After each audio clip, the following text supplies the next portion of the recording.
Apple sued OpenAI on Friday, and the core allegation is that OpenAI recruited former Apple hardware employees and used confidential Apple information to speed up its own consumer device work.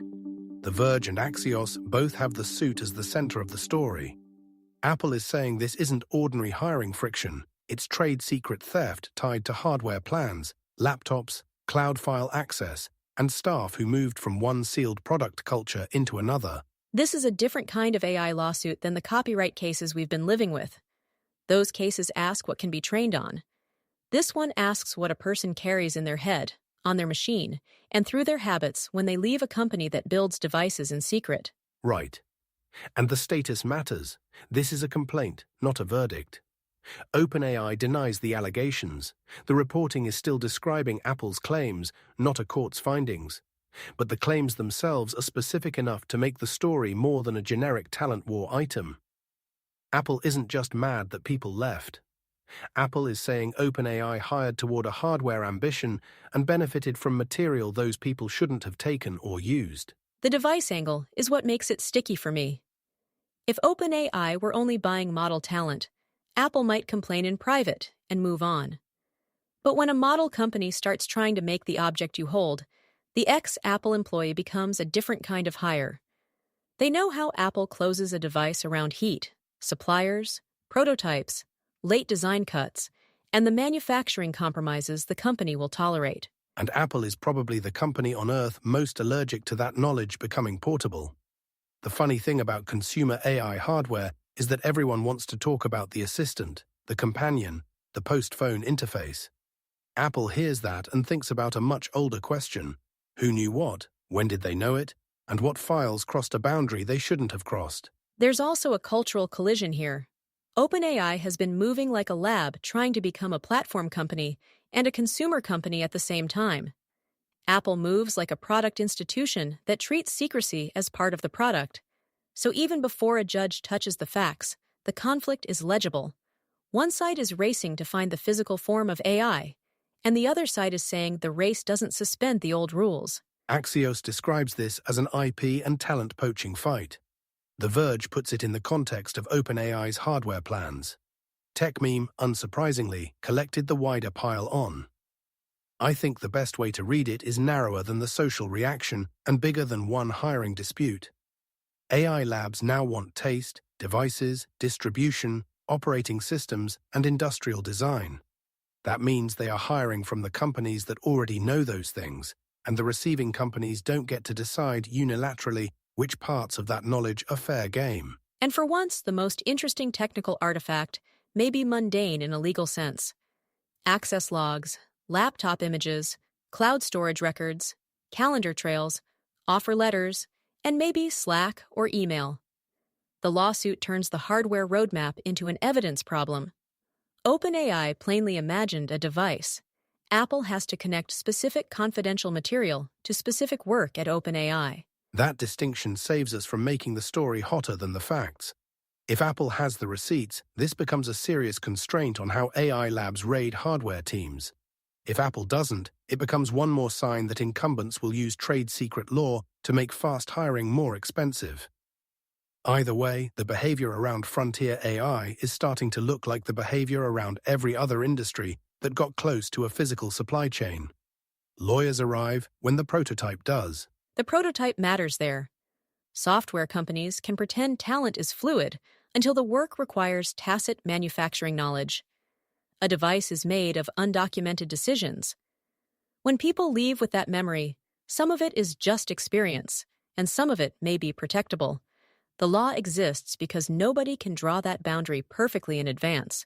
That's why I'm not especially interested in the personality drama around it. The lawsuit is more useful as a map of AI ambition. OpenAI wants hardware badly enough that Apple believes its own secrets are in play. Apple believes AI hardware is close enough to its own future that it filed a public complaint, instead of letting the story remain a recruiting grievance.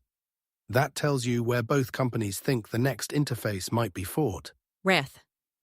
The consumer wants the magical object. The companies see a hiring spreadsheet, an evidentiary chain, and a set of people who used to sit in rooms the other side was never allowed to enter. That's the less cinematic version, but it's probably the version that decides what happens next. OpenAI also has an internal governance story today. Tech Memes Roundup and Max Zeff's post point to the head of safety systems leaving, while the company brings research and safety closer together. CNBC separately reports that power is consolidating under Greg Brockman ahead of a possible IPO.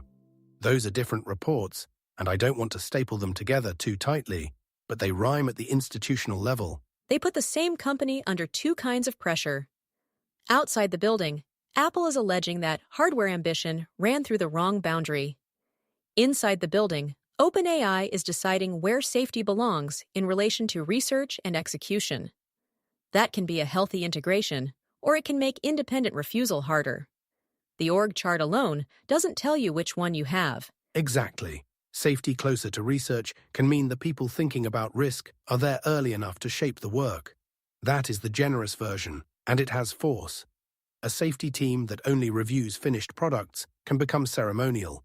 It shows up after the incentives, the demos, the launch plan, and the user promises are already set. But proximity can also turn dissent into project management. If the same leadership chain owns capability, schedule, and risk review, the hard question becomes, who can stop the train without becoming a problem to be managed? You don't need melodrama for that. Any growing company has this problem. OpenAI just has it while releasing frontier models, selling enterprise products, pursuing hardware, and preparing for capital market scrutiny. CNBC's Brockman piece matters because it frames the company less as a loose research lab and more as an institution trying to execute before a possible public market moment. Again, possible IPO, not announced inevitability. But the pressure is easy to understand. Investors like a company that can say who owns decisions.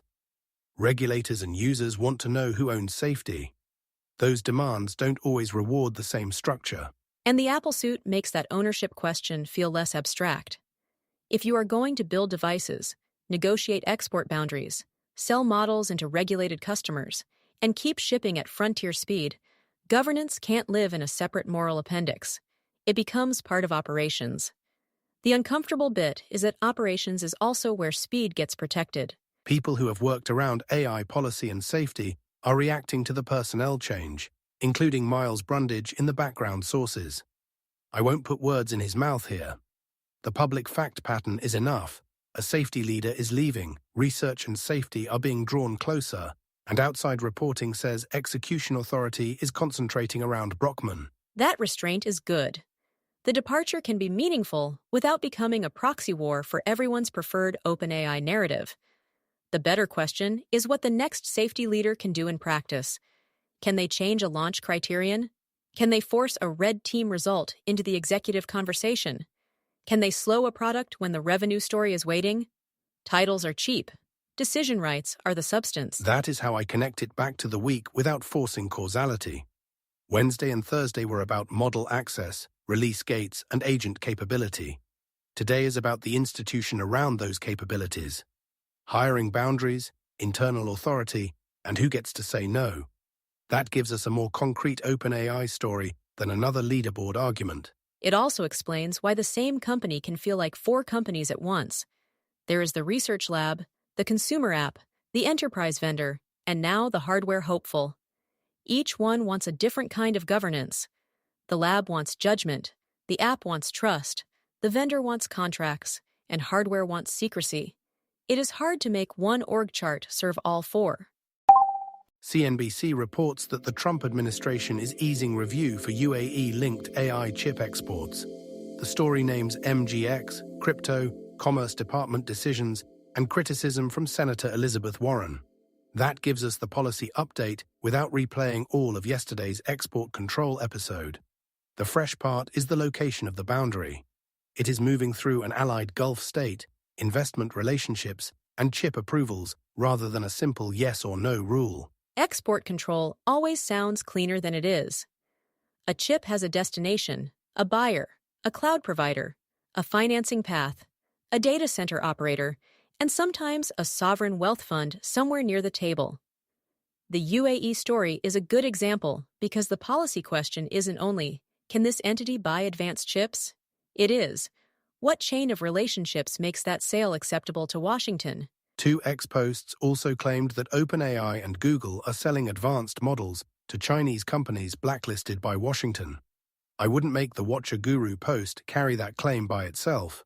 For this segment, CNBC's UAE chip export report is the factual spine, and the China sales item stays in the category of a claim that needs a stronger primary source. Still, even as an open claim, it points at the awkwardness. Chip exports are visible enough to regulate through shipping, data centers, and licensing. Model access is slipperier. You can sell an API, sell through a partner, provide hosted access, or define the customer as a subsidiary that sits one corporate layer away from the name on a blacklist. Enforcement has to follow the commercial path, not the slogan. The UAE easing is more interesting than a partisan headline. It says the US government isn't trying to freeze all advanced AI movement outside its borders. It is trying to sort countries, firms, and arrangements into trusted and untrusted channels. The sorting can be coherent, or it can be captured by money and diplomacy.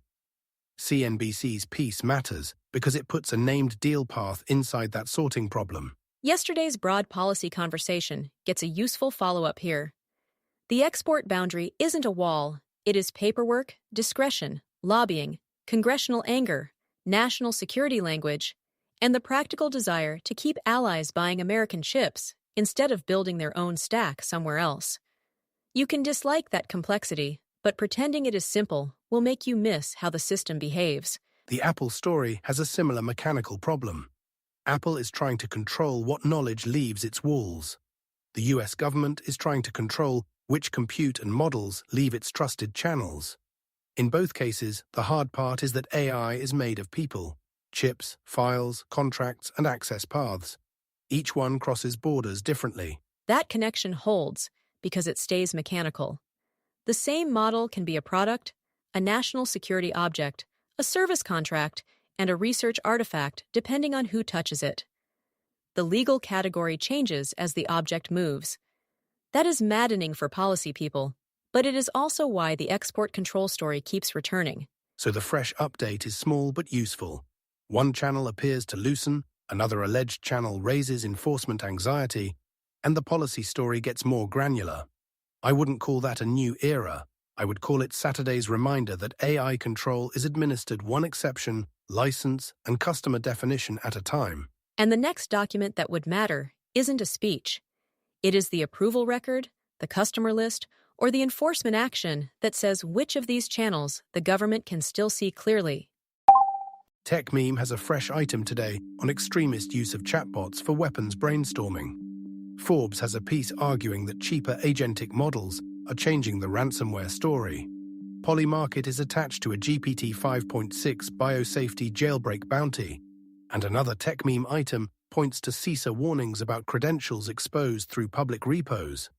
I am bundling these with care because none of them benefits from theatrical detail. The restraint matters here. The point isn't the recipe for abuse. It is the distribution of failure. One story is about a motivated violent actor asking a chatbot for help. One is about criminal automation becoming cheaper. One is about bounty incentives around jailbreaks. One is about developers leaking credentials in public code. Those are different defenses. Exactly. For years, safety arguments often lived at the level of model behavior. Will the model answer the dangerous question? Will it refuse? Will the policy catch the request? That still matters. But today's cluster says the practical risk is spread across model policy, tool access, public repos, identity controls, and the economics of small agents that can run routine criminal workflows across many attempts. There's that phrase again, scale. But here it has a specific meaning. If a cheap agent can triage targets, draft phishing variants, test credentials, or rewrite malware glue code, the attacker doesn't need every step to be brilliant. They need enough cheap attempts to make the old manual bottleneck less expensive. Forbes is making that ransomware point through the agentic model lens. I would keep it at the economic level. Cheaper models make some coordination and adaptation tasks cheaper. That doesn't mean the model is the criminal mastermind. It means the cost curve changes for people who already wanted to do harm. And the CISA-linked credential story is the part that brings it back to software practice without turning into a sermon. Public repos have always leaked secrets. AI agents make the repo a more active surface because they read, write, summarize, and patch across more files than a person might inspect manually. If a token is sitting in the open, the agent era doesn't make it less dangerous. The polymarket bounty is the one I would handle with the most care. A market or bounty around a GPT 5.6 biosafety jailbreak is a signal about incentives and attention, not proof that the model is broken in the advertised way. It tells us people are trying to price or reward a class of failure. That matters, but the underlying exploit would need confirmation before it becomes more than a warning light. And even if a jailbreak is confirmed, the response isn't one magic refusal string. It has stages: model policy, external monitoring, tool permissions, account risk scoring, human review for certain capabilities, and maybe limits on what an agent can connect to without a separate authorization path. The defense becomes a system, because the abuse path is a system. That is the line I would keep from the cluster. Safety isn't getting less technical as it gets more public. It is getting more technical because the public examples now name concrete paths. A chatbot answer, a repo secret, a cheap agent, a market bounty. The old abstract argument about dangerous capabilities is being replaced by smaller testable questions about who can do what, with which tool, under which account. There is a human part too. A lot of misuse doesn't require a genius adversary. It requires a motivated person with time, grievance, money pressure, or ideology, plus a tool that reduces friction.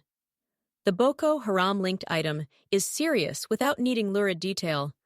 The model doesn't create the intent, but it can change the labor around the intent. And the labor is what policy will have to address. If the next generation of safety evaluation only asks whether the base model refuses a prompt, it will miss credentials, agents, workflow permissions, and downstream tool use. The day gives us a security package, not a single grand safety revelation. That is probably the healthiest way to leave it. Concrete, a little grim, and more useful than panic. The documents to look for next are incident reports, reproducible evals, and enforcement actions that show which abuse paths are growing and which ones were just noisy for a day. Two smaller items are useful to close on. TechMeme has SK Hynix tied to a fresh market signal around a US listing, and another item reports a warning from the company's CEO about a severe memory shortage in 2027, with demand outstripping supply beyond 2030. We touched SK Hynix and memory yesterday, so I don't want to make this the lead again. But as a callback, it is concrete. Memory isn't just the thing inside the model context window. It is high-bandwidth memory, packaging, fabs, and CapEx. Every company promising more inference still has to get the components to make that promise real. A U.S. listing and a shortage forecast are market language around the same physical constraint. And the timing matters because the rest of today's show is about control. Apple wants to control hardware knowledge. The US wants to control chip exports. Safety teams want some control over model behavior and product release. SK Hynix is a reminder that there is another control point nobody can argue around. Supply. If memory is short, ambitions wait in line. The shortage forecast also keeps the AI hardware lawsuit from feeling like a side quest.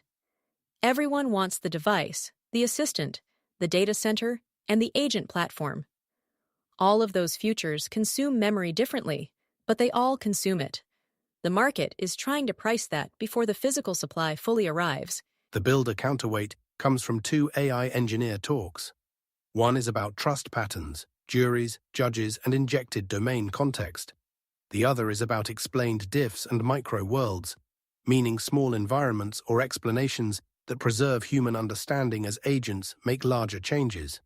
I wouldn't quote either talk without the transcript in front of me, but the named patterns are clear enough for a short close. Those patterns fit the week nicely because they refuse the fantasy that autonomy means opacity. A jury pattern says, let multiple checks look at the work. A domain context pattern says, don't ask the model to invent the world from scratch. An explain diff says, if the agent changed the system, The human gets a story they can inspect. Microworlds say, shrink the problem until you can reason about it. That is the practical craft story under the institutional stories. The companies are fighting over talent, governance, export channels, and chips. Meanwhile, builders are still trying to answer a smaller question. How do I let an agent do useful work without losing the ability to understand what happened? And that smaller question may age better than half the weekend drama. If agents generate bigger patches, summarize more evidence, and operate across more tools, comprehension becomes a scarce resource. Not because humans are obsolete, but because the machine can produce more plausible work than a person can casually audit. So that is the day. Apple turns the AI hardware race into a trade secret complaint. OpenAI's internal structure keeps moving toward execution. Export control gets more granular. Safety stories name concrete abuse paths, and the builder material ends on human understanding. The next useful signals are specific. Court filings from the Apple case, OpenAI's actual decision rights around safety, export approvals or enforcement actions, and agent tools that make their own work easier to inspect. The common temptation is to ask which company wins the AI race. Saturday's evidence points somewhere less tidy. Institutions now have to keep hold of the knowledge, chips, permissions, and explanations their AI systems require. Lenar Kess.